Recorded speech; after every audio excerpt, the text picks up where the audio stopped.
There's an expression: when the roots are deep, there's no reason to fear the wind. Life could be tough. It could be difficult in a village. It could be difficult in Alaska.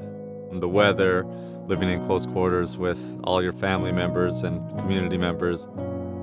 What we seek at Xántsii Náay is to ensure that the students are grounded, their roots are deep, they know who they are, they know where they come from, they know what respect is, they know how we speak, they know who to go to for help, and they know that they will be supported by those same people to reach for greatness, reach for excellence.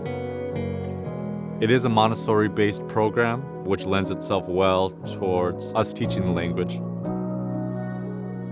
But it also allows us to extend out of classroom doors, to go into the woods, to go near the water, to go out on the land, and amongst the community to utilize it as our classroom as well.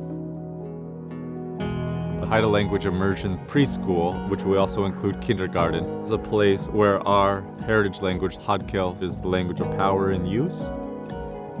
There's something that the children cannot say or the children cannot understand, we might whisper it in English, and then we'll reiterate what we're trying to say in Haida. Say like, Gaga Koyang Dan Tlatlinga? Gaga Koyang Dan Tlatlinga? Should Gaga Koyang help you? Gaga Koyang Dan Tlatlinga? It would be something like that. If you use English, it's going to be at almost a whisper level, and you're not going to hear more English than you're going to hear Haida, because we do not want it to be overtaken.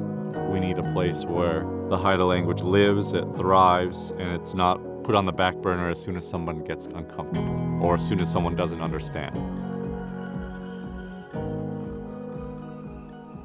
This is an exciting week for us because we're graduating 5 students from our Xántsii Náay Haida Language Immersion program.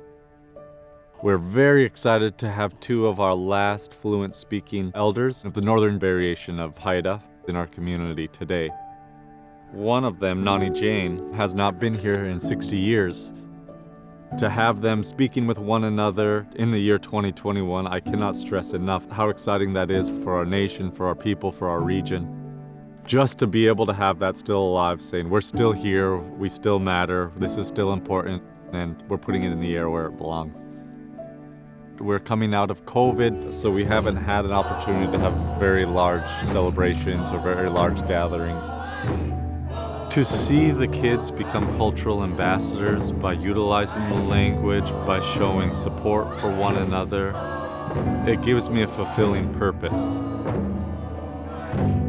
And to see so much people rally behind it, it's become more of a movement.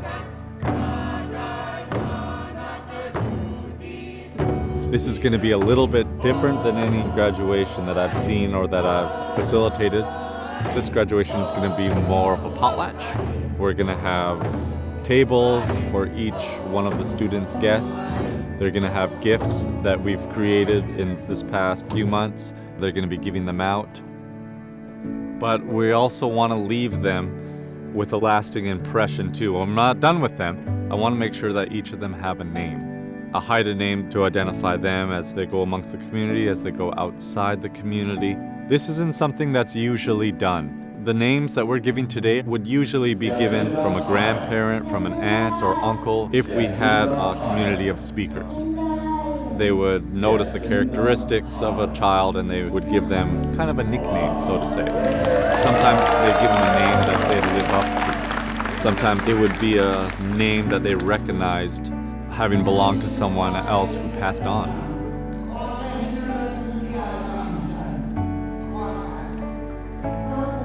Even though you're going to see us identifying those children's clans, these are not clan names, they're not clan property. They're merely nicknames that they're going to have possibly their whole life, but possibly till their next clan potlatch to where they get an adult name. This is something that's not easily done. There's many adults that don't have a Haida name, which we have to address. But where I'm at right now, I do not want anyone leaving my program without that strong sense of identity and to be called by a Haida name that they could aspire to or a Haida name that pokes fun at a silly characteristic that they may have. You'll see them beam with pride because they have something that associates them with the identity.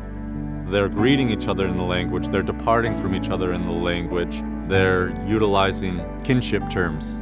Baby steps, yes. Speaking full conversations, that does take time. But it's amazing to see the progress and to see people embrace it. It's not something that belongs in the past, and I don't think anyone has that perspective.